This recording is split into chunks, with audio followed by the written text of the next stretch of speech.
सबसे पहले आपके चार्ट में एक योग होना चाहिए।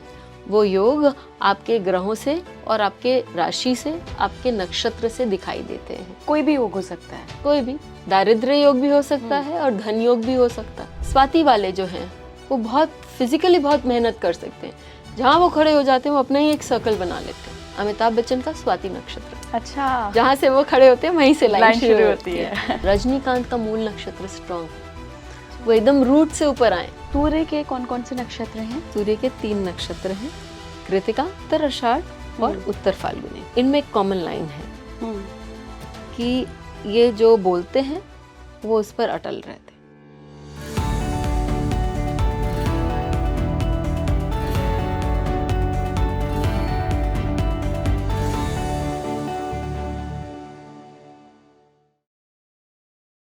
नमस्कार भारत, आप देख रहे हैं स्पीकिंग श्री। मैं हूं आपके साथ हिला गोस्वामी। आज हम नक्षत्रों पे बात करेंगे, जो राहु, केतु, सूर्य और चंद्रमा। हम इस पॉडकास्ट में यानी कि पहले पार्ट में इन 4 ग्रहों के अंडर आने वाले 3 नक्षत्रों की बात करेंगे। कौन से नक्षत्र ऐसे हैं जो कि आपको धन लाभ कराते हैं, कौन से नक्षत्र ऐसे हैं जिसमें अगर आप पैदा हुए हैं तो शादी के बाद आपको बम्पर धन का लाभ होगा। आपका कैरेक्टरिस्टिक्स कैसे ये नक्षत्र डिसाइड करते हैं, और आपको जानकर हैरानी होगी, क्योंकि मुझे भी हुई है हैरानी, कि जो ये 3 नक्षत्र हर ग्रह के अंडर में आते हैं, इन हर नक्षत्र का लॉर्ड जो देवता हैं वो ग्रह तो हैं ही हैं, साथ ही देवता भी कोई और हैं, और उनके अकॉर्डिंग भी आपके कैरेक्टरिस्टिक्स सेट होते हैं। अरे बेहतरीन इंटरेस्टिंग पॉडकास्ट है, मैं तो यही कहूँगी। काफ़ी कुछ आपको जानने का मौका मिलेगा आपको, और एस्ट्रोलॉजी में अगर आप डीप एनालिसिस करना चाहते हैं तो ये पॉडकास्ट आपके लिए ही है। मेरे साथ बहुत ख़ास मेहमान जुड़ रही हैं जो कि एस्ट्रोलॉजी की क्लासेस भी देती हैं, एक बहुत परफेक्ट कोच भी हैं, साथ ही रनाउंड एस्ट्रोलॉजर हैं। मैं स्वागत करना चाहूँगी एस्ट्रो अनुराधा मैम का। बहुत बहुत स्वागत है आपका मैम। थैंक यू, धन्यवाद। आज हमारे दर्शक, मैंने उनको बताया कि हम नक्षत्रों के बारे में बात करेंगे, तो आपने इससे पहले अपने बर्थ चार्ट, नवमांश दोनों के बारे में बहुत डीपली डिस्कशन सुने होंगे, लेकिन नक्षत्र क्या वैल्यू रखते हैं हमारे बर्थ चार्ट में, हमारी पूरी कुंडली में, वो ये आज मुझे लगता है पहला पॉडकास्ट ही होगा। तो सबसे पहला सवाल मैम, कि कुंडली में नक्षत्र कितनी इम्पोर्टेंस रखते हैं? एक श्लोक काफ़ी होगा इसको समझाने के लिए। BPHS यानी कि बृहद पराशर होरा शास्त्र में last chapter, 100th chapter, GC Sharma ji की किताब में आपको वो मिलेगा, जहाँ आई थिंक 4th या 5th श्लोक है, या 5-6 वाले श्लोक हैं। वहाँ उन्होंने बहुत क्लियरली लिखा है कि जिसे नक्षत्रों का ज्ञान नहीं है उसे काल की गति की समझ नहीं होगी। क्योंकि BPHS में आपको 42, हम तो विंशोत्तरी दशा पे ही रुक जाते हैं बहुत सारे लोग, लेकिन योगिनी, अष्टोत्री, बहुत सारी दशाएं, 42 के आसपास दशाएं हैं जो नक्षत्र दशा है। मैं राशि दशा की ओर तो जा ही नहीं रही हूँ। तो इतनी सारी नक्षत्र दशाएं हैं, और जब आप दशा की जनरली बात करते हैं कि इसकी ये दशा चल रही है, तो वो नक्षत्र से ही तो जनित हो रही हैं। नक्षत्र का बहुत बड़ा महत्व है। यही नहीं, जब आप प्राचीन ग्रंथों की ओर, पुराणों आदि की ओर जाएंगी, महाभारत में जाएंगी, तो आप देखेंगी कि वहाँ पर नक्षत्रों के अनुसार ही बताया जा रहा है कि एक वहाँ बहुत स्ट्रांग विवरण है कि जब भीष्म पितामह बोलते हैं सभा में कि भाई इस नक्षत्र में ये ग्रह बैठा है और इस बार जो पक्ष होगा वो 13 दिनों का होगा, और इस नक्षत्र में ये ग्रह बैठा है और ये प्रॉब्लम क्रिएट कर रहा है, तो वहाँ पर आपको राशियों का विवरण नहीं मिलेगा। मेरी किताब में मैंने अथर्ववेद से एक श्लोक, पूरा श्लोक ही नहीं, एक तरह का पूरा हिम जिसे हम कहते हैं इंग्लिश में, वो मैंने दिया है कि वहाँ अथर्ववेद से आया है, और वो नक्षत्रों का ही विवरण कर रहा है कि हे पूषान, आप हमें ज्ञान दें, या हे अनुराधा नक्षत्र आप हमें मित्रता दें, ऐसे करके वहाँ पर वो विवरण है। तो और शांति पर्व, महाभारत का शांति पर्व, उसमें जब भीष्म पितामह अपने सैया पे लेटे हुए हैं, बाणों की शैया पे, और वो ज्ञान दे रहे हैं युधिष्ठिर को, तो उन्होंने जो रेमेडियल मेजर्स भी बताए हैं कि भाई व्यक्ति को उसके नक्षत्र के अनुसार ये दान देना चाहिए।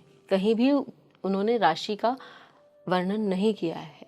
और भीष्म पितामह अपने युग के सबसे ज्ञानी व्यक्ति थे। यदि उन्हें नक्षत्रों का ज्ञान था तो उन्हें राशियों का भी ज्ञान हो सकता था, लेकिन उन्होंने नक्षत्रों के अनुसार ही सारा रेमेडियल बताया है। तो मैम नक्षत्र क्या बताते हैं? मेरा कैरेक्टरिस्टिक्स बताएंगे नक्षत्र, मेरा जीवन बताएंगे, कौन सा समय कैसा रहने वाला ये बताएंगे, क्या बताएंगे? सब कुछ बताएंगे। देखिए, आपका कैरेक्टर ही आपका कर्म प्रेडिक्ट करेगा। मतलब जो जनरली आपके यदि कैरेक्टर में है कि आप न्यायप्रिय हैं तो आप कर्म भी वैसे ही करेंगे ना। मतलब आउट ऑफ कैरेक्टर तो जाके काम जनरली कोई करता नहीं है ना। तो वो आपका कैरेक्टर बता रहा है और वही आपके लाइफ इवेंट्स भी डिफाइन कर रहा है। और वो इवेंट्स कब होंगे? जब उन नक्षत्रों में जो ग्रह जो आपका कैरेक्टर डिफाइन कर रहे हैं उसकी दशा आएगी। जब हम कोई भी काम करते हैं, कोई भी बात बोलते हैं, तो हम बोलते हैं लॉ ऑफ ट्राइड, वो अप्लाई होता है। सबसे पहले आपके चार्ट में एक योग होना चाहिए। वो योग आपके ग्रहों से और आपके राशि से, आपके नक्षत्र से दिखाई देते हैं। कोई भी योग हो सकता है, कोई भी दारिद्र्य योग भी हो सकता है और धन योग भी हो सकता है, कुछ भी योग, लेकिन वो डोमिनेंट है। हर समय तो हम हर चीज़ का इस्तेमाल नहीं करते हैं ना। हाँ। जब दशा आती है तो जब आपको किचन की ज़रूरत है, एक समय है कि आप सवेरे जाके किचन में काम करेंगे या दोपहर में करेंगे या शाम को करेंगे, लेकिन आप 24/7 दोपहर के टाइम में जब पूरा घर सो रहा है तो आप किचन में क्या काम करेंगे? आपको बेडरूम का ज़्यादा यूज़ है ना।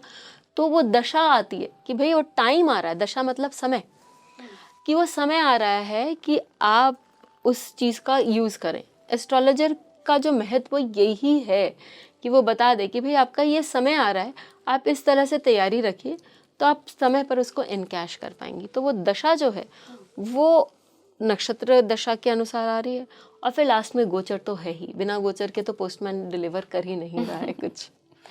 मैम जनरली जब हम देखते हैं या कोई भी हमारे ऑडियंस इस चीज़ से बिल्कुल कनेक्ट करेंगे कि हम अपना जो पंडित जी बर्थ चार्ट बना के दे देते हैं, वहाँ हम देखते हैं कि अच्छा मेरे लग्न में कौन सी राशि है, कौन सा प्लैनेट है, बाकी 12 घरों में कौन कौन से प्लैनेट बैठे हैं, किस राशि में बैठे हैं और काल पुरुष की कुंडली में वो हाउस किस तरीके से रिप्रेजेंट किया गया है। राइट, हम ये देखते हैं। राइट।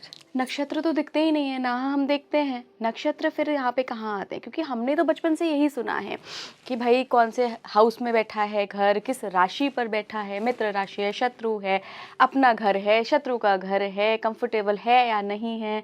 नक्षत्र कहाँ वैल्यू करते हैं? अच्छा, तो जैसे मैंने हमारी जब कॉन्वर्सेशन हो रही थी तो मैंने बोला कि देखिए वेद के 6 अंग हैं, ठीक है। सबसे पहले शिक्षा, फिर व्याकरण, फिर निरुक्त, फिर छंद, फिर कल्प और फिर छंद और फिर ज्योतिष। तो ज्योतिष जो है वो सबसे आखिरी अंग है। आपको 5 अंगों के बारे में पहले से मालूम होना चाहिए, तब आप ज्योतिष पढ़ने में सक्षम हैं। मैं ये नहीं कहूँगी कि आपको एकदम रटा हुआ होना चाहिए, क्योंकि आज के काल में वो हमारे में पेशेंस नहीं है, लेकिन थोड़ा सा ज्ञान होना चाहिए। ये बस किस संदर्भ में मैं कह रही हूँ, आप राशि के निरुक्त में जाइए या एमेट्रोलॉजी या उसके बेस में जाइए, वो रूट वर्ड कहाँ से आ रहा है, राशि का मतलब क्या हुआ। धन राशि मतलब जहाँ एक साथ कुछ धन इकट्ठा हुआ हो। तो जब आप एस्ट्रोलॉजी में राशि पूछते हैं जहाँ नक्षत्र इकट्ठा हुए हों, हर एक राशि में अराउंड 3 नक्षत्र के चरण होंगे। 2 नक्षत्र पूरे भी हो सकते हैं और 1 नक्षत्र का 1 चरण हो सकता है। किसी भी तरह से एक फुल नक्षत्र, 2 नक्षत्रों के कुछ चरण होंगे ही। तो ज्योतिष या एस्ट्रोलॉजी में राशि का अर्थ है जहाँ नक्षत्रों का समूह। तो आप जब राशि शब्द बोल रहे हैं तो वो ऑलरेडी ऑटोमेटिक आ रहा है कि नक्षत्र हैं ही हैं। और आप यदि ऊपर अपना सर देखें, उठाएं, तो आप मुझे ये बात बताइए, आपको ऐसे 12 लाइंस नजर आते हैं क्या? नहीं आते ना। लेकिन आपको नक्षत्र के समूह या गुच्छा तो नजर आता है। So the real thing is the नक्षत्र। और राशि जो है उसको BPHS में वहाँ से राशि से ही होता है, लेकिन लास्ट में उन्होंने उसका इम्पोर्टेंस, नक्षत्र का इम्पोर्टेंस बता दिया है, क्योंकि हमारे लिए उसको सरल बना दिया है। साउथ में आप जाइए, आपको कोई भी अच्छा पंडित बिना नवांश लिए आपकी कुंडली नहीं पढ़ेंगे। नवांश क्या है? हर राशि में जो 9 चरण हैं नक्षत्र के, उसको अलग अलग राशियों में विभाजित किया है to get a better preview of the rashi chart. राशि चार्ट या भाग्य का? राशि चार्ट D1 हर, मतलब तो भाग्य सबसे इम्पोर्टेंट है, मतलब हम तो यही चाहेंगे ना, तो वो भाग्य चार्ट का एक हिस्सा है। लेकिन नवांश जो सब बड़े बोलते हैं कि राशि इज योर ट्री और नवांश इज द फ्रूट। हमको ट्री से क्या मतलब? यदि ठूठा ठूठा ट्री खड़ा है, कुछ फ्रूट दे ही नहीं रहा, तो हमको क्या मतलब है? हम तो यही देखेंगे कि फ्रूट कैसा है।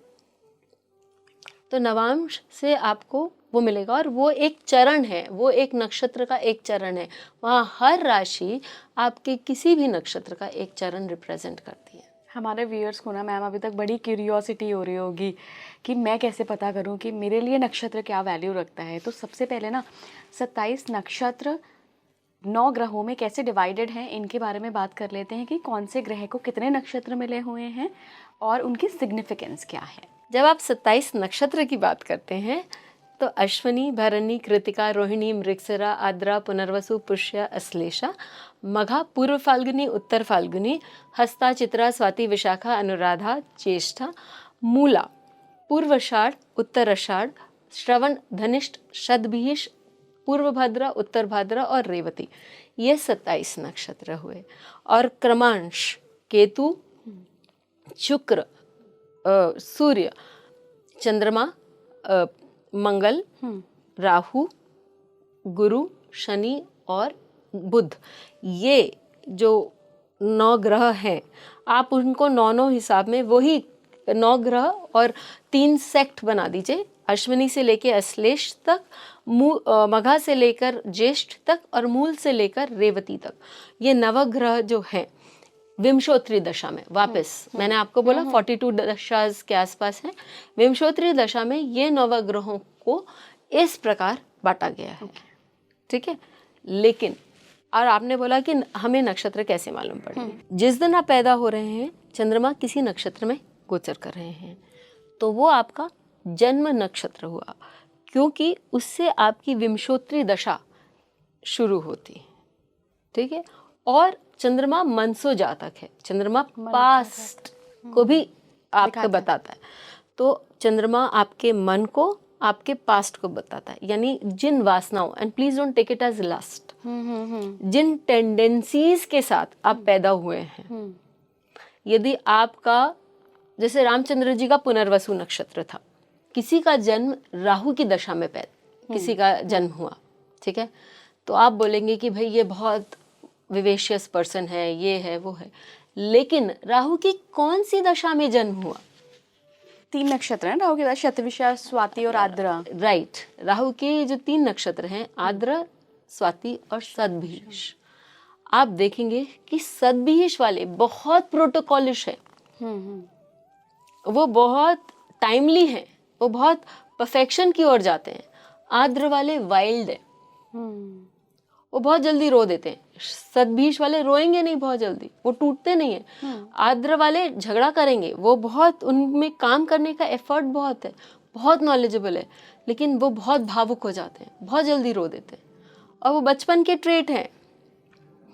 और स्वाति वाले जो हैं, वो बहुत फिजिकली बहुत मेहनत कर सकते हैं, जहाँ वो खड़े हो जाते हैं वो अपना ही एक सर्कल बना लेते हैं। अमिताभ बच्चन का स्वाति नक्षत्र, अच्छा, जहाँ से वो खड़े होते हैं वहीं से लाइन शुरू होती है। तो अब आप देखिए कि व्यक्ति का वो कौन से नक्षत्र में जन्मा है, वो बहुत मैटर करता है। ग्रह मैटर करते हैं ऑब्वियसली, बिकॉज वो ग्रह कहाँ प्लेस्ड हैं, कहाँ से आपको रिजल्ट दे रहे हैं, वो मैटर करेंगे। और वो ग्रह भी किस नक्षत्र में बैठे हैं वो मैटर करेंगे। तो क्या नक्षत्र लॉर्ड भी मैटर करता है? हाँ, नक्षत्र लॉर्ड क्या है? जनरली जब आप नक्षत्र लॉर्ड बोलते हैं तो लोग ये बोलते हैं कि भाई कौन सा ग्रह है, और वो इम्पॉर्टेंट इसलिए कि आपको टाइमिंग ऑफ इवेंट्स भी तो करना है। मैंने यदि आपको बोला कि भाई आपका सदभिष नक्षत्र में जन्म है मान लीजिए, तो मैंने आपको बोला कि आप बहुत स्ट्रिक्ट हैं, आप बहुत प्रोटोकॉलिश हैं, आप बोलेंगे टेल मी समथिंग न्यू, ये तो मैं अपने बारे में जानती हूँ। तो मेरा आपका टाइमिंग ऑफ इवेंट्स भी तो करना है कि भाई इस साल में आपके साथ ये हुआ था, उस साल में आपके साथ ये हो सकता वो है, महादशा बताइए। वो आपको प्लैनेट से मालूम पड़ता है। अच्छा। वापस मैं अपने वही बेसिक प्रिंसिपल पे आपको ले जाती हूँ कि यदि हमने वो बाकी 5 पढ़े होते तो हमें मालूम पड़ता कि नक्षत्रों के साथ बहुत सारे देवता, 27 नक्षत्रों के 27 देवता हैं। देवता? हाँ, तो सदभिष नक्षत्र के जब हम उसी पे बात करें, वरुण है। अच्छा। और वो बहुत ही डिसिप्लिन्ड देवता हैं। और उनका पहले माना जाता था कि वो इंद्र हैं। सभी देवताओं के राजा थे जब तक इंद्र नहीं आए थे। और वो बहुत पावरफुल थे, वो बहुत प्रोटोकॉलिश थे, वो लोगों को खाली ऑब्जर्व करते हैं। और यदि लोगों को कोई लोग सही काम नहीं करते तो वो अपने बच्चों को भी दंडित करते हैं। उनमें ये नहीं भेदभाव नहीं करते कि भाई ये मेरा है वो अपना है, जो उसने सही काम नहीं किया उसके साथ। और यही आद्र नक्षत्र वाले देख लीजिए, उनके बच्चे कभी उनके साथ रहते ही नहीं है। उनके देवता कौन है? रुद्र, जो बहुत इंटेलिजेंट है, बहुत इंटेलिजेंट है। आद्र नक्षत्र वालों को पेट्स से बहुत प्रेम होगा, टेक सावी होंगे, उनको जड़ी बूटियों का ये सब का बहुत ज्ञान। मैं आपको अपना इंस्टेंस बताती हूँ। मैंने देखा कि एक जन का mercury retrograde and combust, and Russians को मैं पढ़ा रही थी उस समय। अच्छा। तो उनका मर्क्यूरी रेट्रोग्रेड एंड कम्बस्ट इन आद्र नक्षत्र। और ये कोई भी ग्रह है, ये उनका जन्म नक्षत्र तो नहीं है, लेकिन उनका कोई भी ग्रह है उस वहाँ पर। तो मैंने बोला कि you are very fond of animals, और आप किसी के लिए फाइट करने में पीछे नहीं हटेंगे, आप you will fight for others. तो she was a double PhD, क्योंकि रेट्रोग्रेड एंड कम्बस्ट मर्करी आपको वो पढ़ने की शक्ति देता है। और उन्होंने मुझे क्या बोला मालूम, कि मैंने वाइल्ड लाइफ एनिमल्स, एलिफेंट्स के लिए कोर्ट केस किया था और जीता था। तो वो तो रशियन है, उनकी कुंडली से देख के मैं ये क्यों बोल पाई, क्योंकि आद्र जो डिएटी है, देवता है आद्र नक्षत्र के, रुद्र, उनकी क्वालिटीज मुझे मालूम थी। पशुपतिनाथ और भूतनाथ। तो ये सारी चीजें। स्वाति नक्षत्र का कौन देवता होते हैं? वायु देवता। आपको मैं एक चीज बताती हूँ, आपको कोई भी चीज खबर फैलानी हो ना, तो आप स्वाति नक्षत्र में फैला दीजिए। चाहे अच्छा बुरा प्रोपोगंडा भी करना हो या किसी अपनी एडवर्टाइजमेंट भी करनी हो, स्वाति नक्षत्र में फैला दीजिए। अरे वाह। क्योंकि वो वायु का नक्षत्र, वायुदेव का नक्षत्र है। तो वो क्या करेंगे, वो चीज़ों को फार स्प्रेड आउट करेंगे। जितने इमोशनल आपको आद्र नक्षत्र वाले मिलेंगे, उतने ही डिटैच्ड स्वाति नक्षत्र वाले मिलेंगे। वायु किसी भी जगह ज़्यादा रेयर ठहरता है, और यहाँ का जो स्मेल है, बाहर भी वायु एक ही है, लेकिन वो पार्टीशन अलग अलग हो गया, स्मेल बाहर अलग होगी, यस, इधर अलग होगी। तो डिटैचमेंट वो वायुदेव आपको देते हैं। अब यदि आप राहु के हिसाब से जाना चाहेंगी, तो आप सबको एक ही नजर से देखेंगी या एक ही कैटेगरी में डाल देंगे। और ये मैं नहीं बोल रही हूँ, ये BPHS आपको देगा, या कोई भी आप पुराण या कोई भी हमारे जातक परिजात या आप उत्तर कलामृत, फल दीपिका, कुछ भी आप उठा के देख लें।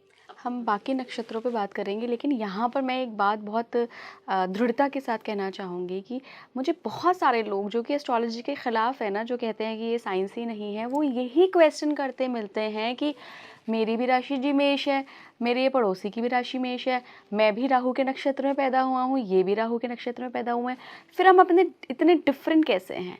तो ऑब्वियसली इस बात को सुन के मुझे समझ में आया कि राहु के पास भी तो 3 नक्षत्र हैं और 3 नक्षत्रों के अलग अलग देवता हैं। हाँ। इसीलिए आप डिफरेंट हैं। खाली अलग देवता नहीं है, देखिए, क्योंकि हम टेक्निकलिटीज में जा रहे हैं, तो उनके सिंबल्स आते हैं, उनके गुण आते हैं, उनका एनिमल आता है, ठीक है। ये सारे जो हैं, ये एक कॉम्पोजिट नेचर देता है व्यक्ति को, एक उसके विचारधारा को प्रबल करता है, और वो व्यक्ति फिर उसी डायरेक्शन में जाता है। अगले नक्षत्र पे चलते हैं, जो कि राहु की बात हो रही है तो साथ में केतु को भी ले लेते हैं। एकदम। केतु के पास भी 3 नक्षत्र है, मूलों से तो बहुत डरते हैं लोग। एकदम। तो मूल, यदि मैं आपको एक और इंटरेस्टिंग टॉपिक इसी पे बताऊं तो कैसा लगे? बताइए बताइए प्लीज।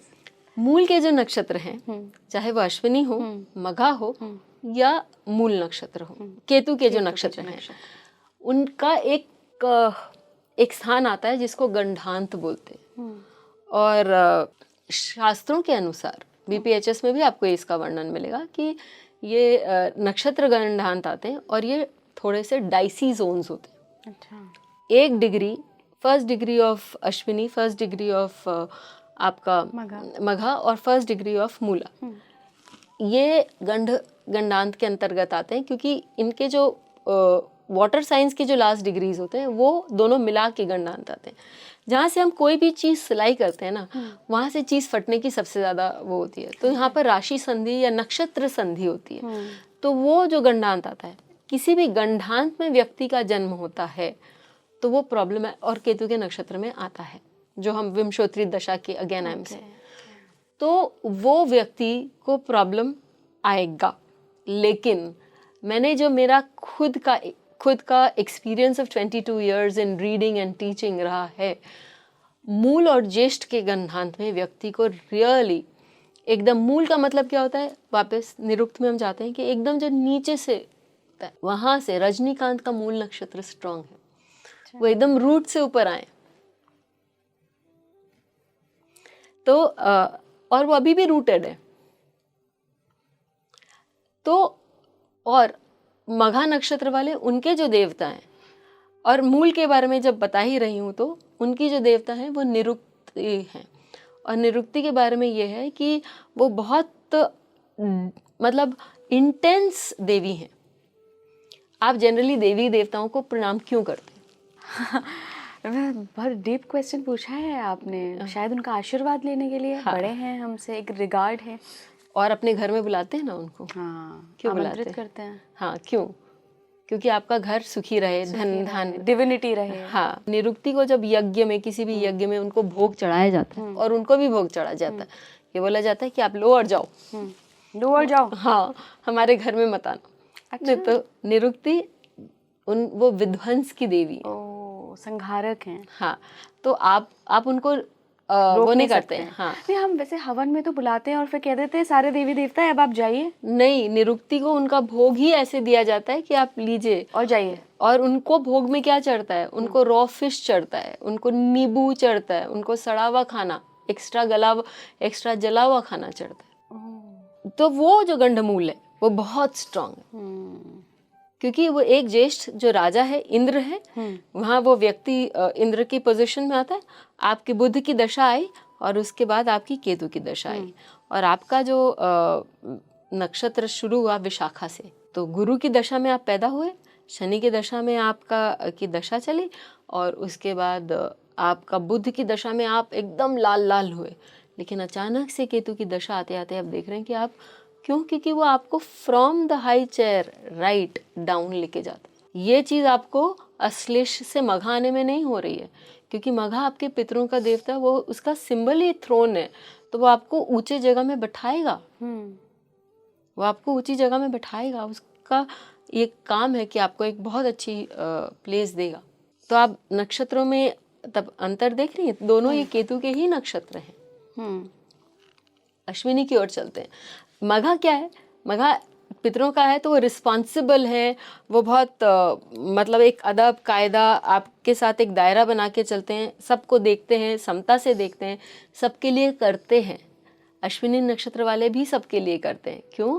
क्योंकि अश्विनी नक्षत्र जो है अश्विनी कुमारों का नक्षत्र है, वो बहुत मज़ेदार होते हैं, वो बहुत खेल कूद में विश्वास करते हैं, लेकिन वो प्रोटोकॉलिश नहीं है और वो बहुत रिस्पॉन्सिबल भी नहीं है। वो हियर नाउ गॉन देन वाला हिसाब है उनका। अच्छा। वो घूमते ही रहते हैं, चरैवती है वो। तो आप ये देखिए कि ये 3 नक्षत्र हैं, लेकिन अलग अलग डिफरेंट पर्सनालिटीज हैं। हाँ। अश्विनी के लॉर्ड कौन है? देवता जो है वो अश्विनी कुमार है। अश्विनी कुमारी है। जब भी किसी को प्रॉब्लम होती है ना, मतलब हेल्थ इश्यूज होता है, उनको अश्विनी कुमार को प्रणाम करना चाहिए और बोलना चाहिए कि मेरे हेल्थ इश्यूज हैं, आप मेरी मदद करिए, आप मुझे हेल्प करिए और रास्ता बताइए। मैंने ये बात, मेरे एक बहुत क्लोज़ फ्रेंड है, उनको मैंने बोला कि तो मेरे को क्या होता है, घर का भी जोगी जोगिया, बाहर का जोगी संत वाला हिसाब होता है। तो मैंने उनको बोला कि करके तो देखो एक बार प्लीज़ दादा, और ये काम करना, अश्विनी नक्षत्र का दिन है आज, अश्विनी कुमारों को प्रणाम करना और बोलना कि आप मुझे, उनकी तबीयत बहुत दिनों से ख़राब चल रही थी। तो नेक्स्ट डे मैंने फ़ोन किया कि अभी तबीयत कैसी है, तो हंसने लगे। बोले देख, मैं पूजा करके उठा, उसके बाद आधी घंटा बाद डोरबेल बजा, एक आदमी आया कि साहब फ़लाँ फ़लाँ साहब ने आपके लिए दवाई भेजी है, आ जाइए आपके। और बोले कि मेरे 1 डोज से 2 डोज से I am feeling relatively better. तो ये नक्षत्रों का प्रभाव है, जिस जन्म नक्षत्र में आप पैदा हुए हैं। नक्षत्रों का नहीं, वहाँ गोचर की बात कर रही हूँ मैं। अच्छा, ये आप गोचर की बात कर रहे हाँ, हैं? तो आप गोचर में नक्षत्रों का प्रभाव इतना प्रबल होता है कि आप गोचर में भी यदि देवता का आज आपका डे है, और मैंने आपको रिक्वेस्ट कर दी कि प्लीज़ आप मेरा ये काम कर देंगी मैं क्या? तो खुश हो जाऊंगी। हाँ, तो आप कोशिश करेंगी ना कि मेरा वो काम हो जाए।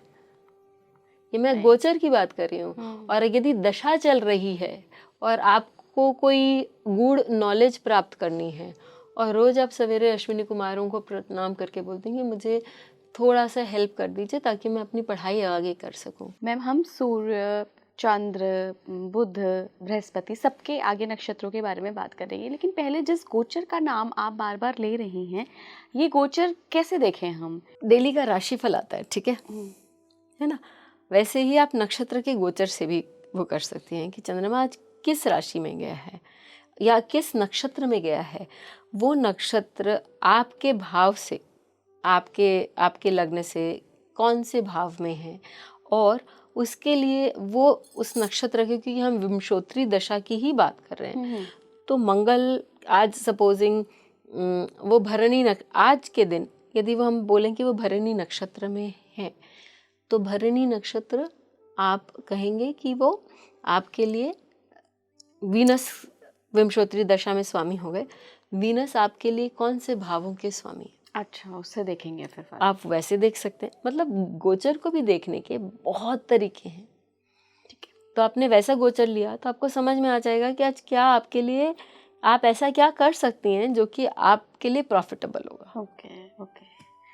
अगले ग्रह पर चलते हैं। सूर्य के कौन कौन से नक्षत्र हैं? देखिए, विंशोत्तरी दशा के अनुसार सूर्य के 3 नक्षत्र हैं, कृतिका, उत्तर आषाढ़ और उत्तर फाल्गुनी। इनमें एक कॉमन लाइन है कि ये जो बोलते हैं वो उस पर अटल रहते हैं। कृतिका नक्षत्र वाले देखिए बहुत भावुक होते हैं क्योंकि ये कार्तिकेय का नक्षत्र है। तो कृतिका नक्षत्र वाले जब भी कुछ काम कर रहे हैं वो निडर होके, कार्तिकेय कौन है? वो देवताओं के सेनापति हैं, तो वो निडर होंगे, वो आगे बढ़ के काम करेंगे, वो लीडर होंगे, वो लोगों की प्रॉब्लम्स को किस तरह से tackle, specially warrior type mentality होगी इन लोगों की। कोई प्रॉब्लम आए तो इनको कोई वो नहीं है, लेकिन जहाँ इमोशनल प्रॉब्लम्स आने लगे वो वहाँ अपने घुटने टेक देते हैं। They do not know how to tackle emotional issues और प्रॉब्लम्स। यही चीज़ यदि आप उत्तर फाल्गुनी के लिए लें, जो कि आपके सूर्य का जो नक्षत्र है, उसके देवता कौन है? अरिमा। अरिमा एक सूर्य है, द्वादश आदित्यों में से है, अदिति के पुत्र हैं, और वो बहुत प्रोटोकॉल मैनेज करते हैं, और वो आपको धन भी बहुत देते हैं। और धन कब देते हैं? मैरिज के बाद, सही प्रकार से मैरिज के बाद आपका नाम फेम होगा, लेकिन आप वहाँ पर प्रोटोकॉल्स फॉलो करेंगे। हमारे जो रिचुअल्स हैं ना शादी ब्याह के, वो भी इससे कनेक्टेड हैं। बचपन में देखिए आप, अभी तो हमारे पास उतना टाइम रहा नहीं है, स्पेशली मेट्रोज़ में तो लोगों के पास एकदम भी टाइम नहीं रहा है, फट करते हैं। लेकिन जब गांव और उसमें पहले ज़माने में शादी होती थी तो जस्ट शादी के एक दिन पहले लड़के के घर से कुछ वृद्ध लड़की के घर जाते थे, उसको वृद्ध मोर्चा बोला जाता था। वहाँ वो बात करते थे कि भाई ये हमारे घर का प्रोटोकॉल है, ये होगा, ऐसे आएगा, फिर नेक्स्ट डे उसका वैसा वैसा सारा काम होता था। और आर्यमा वही प्रोटोकॉल के देवता हैं। तो जब किसी भी लड़की का विवाह होता है तो अरिमा का आवाहन किया जाता है कि आप आइए, आप बताइए कि किस तरह से इनको, इन लड़की या लड़के को अपना जीवन साथ जीना चाहिए, और क्या क्या उनको अपने जीवन में इम्पोर्टेंस, प्रोटोकॉल का मतलब है कि आप प्रायोरिटाइज कर रहे हैं ना, क्या क्या चीज़ आपको करना है, और क्या क्या उनके लिए इम्पोर्टेंट है और किस तरह से आप करते हैं। तो जब हम मैरिज मैचिंग करते हैं, जब स्पेशली मैं कुछ नक्षत्रों को विशेष वो देती हूँ, महत्व देती हूँ। यदि मुझे दिखता है ना कि किसी का उत्तर फाल्गुनी है या उत्तर भाद्रा है, तो मुझे बहुत खुशी होती है। मैं बोली ऑफ सो मेनी मैरिजेस, कोई तो सुखी हो। क्या जन्म नक्षत्र देखती हैं आप? हाँ, मैं जन्म नक्षत्र देखती हूँ, या 7th लॉर्ड भी वहाँ जाके बैठ जाता है, 7th लॉर्ड क्योंकि वो मैरिज का लॉर्ड है। तो वहाँ पर मुझे मालूम है कि ये अपने मैरिज के प्रोटोकॉल्स फॉलो करेंगे और इनको हैप्पी मैरिड लाइफ मिलेगी, और इनको जीवन में धन भी मिलेगा मैरिज के बाद। इनफैक्ट जब मैरिज की ही बात कर रही उत्तर भाद्रा और उत्तर फाल्गुनी दोनों में? हाँ। अच्छा। और जब मैं उसकी बात कर रही हूँ, मैरिज की बात कर रही हूँ, तो एक श्रवण नक्षत्र में भी मेरे को मालूम है कि मैरिज के बाद बहुत धन आएगा। ओके। अब इसको याद करने का बहुत अच्छा वो है, तरीका है। श्रवण नक्षत्र किसका नक्षत्र है? विष्णु भगवान का नक्षत्र है। तो विष्णु भगवान की अर्धांगिनी कौन है? माँ लक्ष्मी। तो उनके पास जीवन में कहाँ आया धन, कब आया धन? जब शादी हुई, जब वो निकली समुद्र मंथन में। हाँ, उससे पहले तो पूरी पृथ्वी, पूरा संसार, पूरा ब्रह्मांड श्रीहीन था। श्री आई तभी लक्ष्मी आई। हाँ। तीसरे नक्षत्र की बात करते हैं, सूर्य की, उत्तर आषाढ़। तो उत्तर आषाढ़, मैं नहीं बोल रही हूँ, बीवी रमन जी की मूर्ति की किताब निकालिएगा। उन्होंने लिखा है कि उत्तर आषाढ़ में आप सब कुछ कर सकते हैं। इट इज़ जो आपको शक्ति ऐसी देती है जो कि कभी भी आप अनडिफीटेड शक्ति, जिसको हम बोलते हैं अनडिफीटेड विक्ट्री, जिससे हम बोलते हैं, वो देती है। और वो उस नक्षत्र के जो देवता हैं वो विश्व देवता हैं। जब आपका पूरा पावर ऑफ द यूनिवर्स एक जगह इकट्ठा होता है तो वो आपको क्या देने में सक्षम नहीं है? सब कुछ। वो आपको स्किल्स दे सकते हैं, वो आपको धैर्य दिखा सकते हैं, वो आपको, आपका समय जब सही आएगा तो आपको जो जो आपकी मनोकामनाएं हैं वो आपकी पूर्ण होगी। आपको एक फोकस मिलेगा लाइफ में कि आप ये काम करिए, और आप वो काम करने में बाध्य होंगे और उसमें आपको विजय प्राप्त होगी। विवेकानंद जी जो ये पॉडकास्ट सुन रहे हैं, उनको विवेकानंद जी के बारे में मालूम है। विवेकानंद जी का सूर्य, जो उनका आत्मकारक था, वो उनका नवमेश, क्योंकि धनु लग्न की कुंडली है और नवमेश भी है वहाँ का सूर्य, वो सूर्य उनका पुष्कर नवांश में है, वर्गोत्तम है और आत्मकारक भी है। वो सूर्य उनको कहाँ लेके गया? उन्होंने केवल अपने गुरु के आदेश का पालन किया, क्योंकि 9th हाउस गुरु भी बता रहा है। उनके गुरु का आदेश था कि ये जो शिक्षा है वेदांत को तुम पूरे पश्चिम देशों में फैलाओ। एक छोटी सी उम्र, मतलब जो लाइफ टाइम्स हम लोगों को लग जाती है जो काम अचीव करने में, उन्होंने एक छोटी 35 या 37 के अंदर तो उनकी डेथ हो गई थी। उन्होंने पूरा वेदांत फैलाया है वेस्ट में। उनका भी सूर्य का नक्षत्र था? हाँ, उनका सूर्य अपने नक्षत्र में उत्तर आषाढ़ में बैठा हुआ था। अच्छा। और वो बहुत स्ट्रांग पोजीशन में बैठा हुआ था। तो ये भी होता है मैम कि अगर जो प्लैनेट है वो अपने ही नक्षत्र में जाके बैठ जाए, और उसमें भी बढ़िया नक्षत्र में, तो बहुत अपना, देखिए, बहुत छोटा सा और बहुत ही अच्छा कंपैरिजन नहीं होगा, लेकिन हम बोलते हैं ना कि डायन भी 2 घर छोड़ के मारती है। तो यदि कोई भी नक्षत्र, राहु भी यदि आर्द्र में बैठ जाए या स्वाति में बैठ जाए या सदबीज में बैठ जाए और वो व्यक्ति अपने लाइफ में डिसिप्लिन ले आए, तो वो व्यक्ति को एकदम ओपन, मतलब एक स्ट्रॉन्ग स्पेस पे ले जाता है। मिसेस डाउटफायर के जो एक्टर थे, आज उनका चंद्रमा और राहु सदबीज में बैठा हुआ था। जबकि चंद्रमा राहु की युति तो हम बोलते हैं कि डरावना वो होता है, ये खराब है, लेकिन वो उनको कहाँ से कहाँ लेके गए, क्योंकि वो डिसिप्लिन रहे होंगे ना। बहुत डिसिप्लिन थे वो, हर कैरेक्टर के लिए इतना होमवर्क करते थे जितना हम सोच ही नहीं सकते।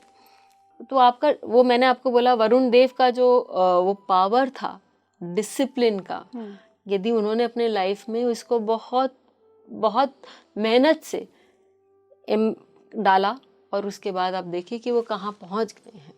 उत्तर आषाढ़ के देवता कौन है मैम?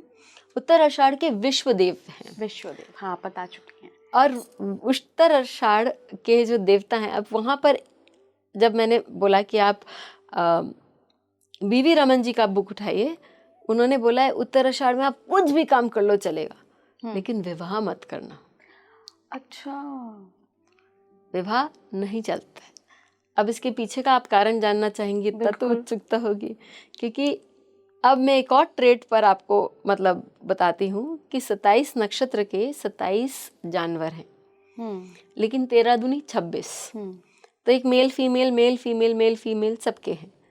उत्तर आषाढ़ का ही एक जानवर है जिसका कोई भी जोड़ नहीं है, पार्टनर ही नहीं है, इसलिए शादी नहीं होगी, इसलिए उनका जोड़ नहीं है, वो नेवला है। अच्छा, उसका जोड़ नहीं है। और विश्वदेव में भी जो वर्णन आता है वहाँ पर कोई शक्ति रूप का नहीं है, लेकिन आगे भी आएगा शक्ति रूप होगा। तो वो हमेशा एक उसका जो स्टैंडर्ड है, क्योंकि ये विश्व देवता हैं, तो इनका जो स्टैंडर्ड है ये बहुत हाई है। ये लाइफ लॉन्ग एक हाई प्रोफाइल या हाई मॉरल ग्राउंड वाले पार्टनर ढूंढते रहेंगे और विवाह नहीं हो पाएगा। 7th लॉर्ड हो या चंद्रमा हो, यदि विवाह हो भी गया तो वो अपने लाइफ पार्टनर से संतुष्ट नहीं रह पाएंगे। अगले ग्रह पर चलते हैं, चंद्रमा। तो चंद्रमा के भी 3 नक्षत्र हैं, ठीक है। चंद्रमा के जो पहला नक्षत्र है रोहिणी, हस्ता और श्रवण। तो रोहिणी नक्षत्र में तो भगवान श्री कृष्ण का ही जन्म हुआ है। और रोहिणी नक्षत्र के ऐसे जो देवता हैं वो ब्रह्मा जी हैं। ब्रह्मा जी हैं, अच्छा। क्रिएटिव पावर इन लोगों में बेशुमार होती है, बेशुमार। ऑन रिकॉर्ड आप भी चेक करिएगा। हैरिसन ये जो फोर्ड इंडस्ट्रीज़ के जो मालिक हैं, ठीक है, जिन्होंने फोर्ड इंडस्ट्रीज़ स्टैब्लिश करी है, मैं आपको बार बार बोलूँगी कि आप केवल जन्म नक्षत्र से मत जाइए। उस नक्षत्र में कोई भी ग्रह हो, वो उसके ग्रह का अर्थ क्या होता है, ग्रह का वापस निरुक्त, इमेटोलॉजी ये है, उसका रूट कॉज है जो किसी चीज को ग्रहण करता है। तो वो ग्रह जो है वो नक्षत्र की शक्ति को ग्रहण कर रहा है, जो भी उस नक्षत्र में ग्रह बैठा हुआ है। फोर्ड मोटर्स वाले, उनका केतु 10th भाव में केतु बैठा हुआ है रोहिणी में। और व्हाट डिड ही क्रिएट? गाड़ी, Ford to make it affordable for the general purpose. अभी तक जो गाड़ियां आ रही थी वो खाली एक पर्टिकुलर हायर एल्कोन को केटर करती थी। उन्होंने बोला कि we want it for everybody, और उन्होंने वैसी ही गाड़ी का निर्माण किया। तो इस नक्षत्र में निर्माण करने की शक्ति है। क्यों? क्योंकि ब्रह्मा जी कौन है? निर्माता है ना, क्रिएटर हैं, राइट। मैम एक चीज़ और यहाँ पर, जो कि देखिए मैं बहुत ज़्यादा डीप ज्योतिष तो नहीं जानती हूँ, और हमारे दर्शक भी ये जानना चाहेंगे कि एक होता है जन्म नक्षत्र, एक अभी आप बात कह रहे हैं कि उस नक्षत्र में कौन सा ग्रह बैठा है। तो क्या ऐसा हो सकता है कि मेरा जन्म रोहिणी नक्षत्र में हुआ है, वो मेरा जन्म नक्षत्र, जो कि मैंने देखी कि महादशा भी मेरी चंद्रमा की शुरू हो गई है, हाँ, लेकिन जो रोहिणी नक्षत्र है वो उसमें केतु जाके बैठ गए हैं मान लीजिए, या राहु जाके बैठ गए हैं, लेकिन राहु मेरे 10वें भाव में है, तो वो नक्षत्र 10वें भाव में पहुंच गया। हाँ हाँ। और राहु यदि आपके 10th भाव में, तो वापस उत्तर कलामत के अनुसार वो योग बनाता है। यदि 3, 6, 10 और 11 में राहु बैठ गया तो वो आपके लिए राजयोग बना सकता है, चाहे किसी नक्षत्र में हो। हाँ, चाहे किसी नक्षत्र में हो। और रोहिणी नक्षत्र में बैठा है तो आप क्रिएट करना नहीं चाहेंगे, लेकिन यदि आप क्रिएटिविटी की ओर ध्यान देंगे, और Rahu out of box approach देता है, आप आउट ऑफ बॉक्स क्रिएटिविटी करेंगे तो आप इतने हाई प्लेस पे जा सकते हैं जिसका आप सोच भी नहीं सकते, आपने कल्पना भी नहीं करी होगी। आपको राहु उस लेवल पे ले जाने की क्षमता रखते हैं। थोड़ा हम भटक गए, बैक टू टॉपिक आते हैं। हस्त नक्षत्र के बारे में बताइए। हस्त नक्षत्र यदि हम देखें तो वापस वो पूरे का पूरा कन्या राशि में आता है, और आप जनरली देखेंगे वो सवितुर का नक्षत्र है। सवितुर कौन? जो आपका उगता हुआ सूर्य है ना, तत्सवितुर वरेण्यम, गायत्री।